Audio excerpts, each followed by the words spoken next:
Good evening at Friday the 13th nga pala ngayon. At ayun na nga, natapos na kaming mag-dinner. Tara, samahan niyo ako magligpit at maghugas ng plato.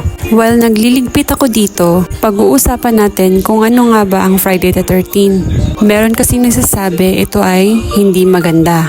Isa daw itong bad luck. Pero nung chinek ko sa internet, ang Friday the 13th daw ay nagdudulot or nagdadala ng good luck. Kasi marami daw ang naniniwala na ang combination daw ng Friday at saka ng number 13 ay kinakancel daw niya ang bad luck. Pero sa akin, ang bad luck at saka good luck ay nariyan lang yan kahit hindi Friday the 13th. Ang kailangan lang natin ay mag-pray. Dahil yan ang pinaka-importante sa lahat. Huwag tayong mag-isip ng negative para hindi dumapo sa atin yung bad luck. Think positive lang tayo mga mommies. At sa wakas, natapos na din akong maghugas at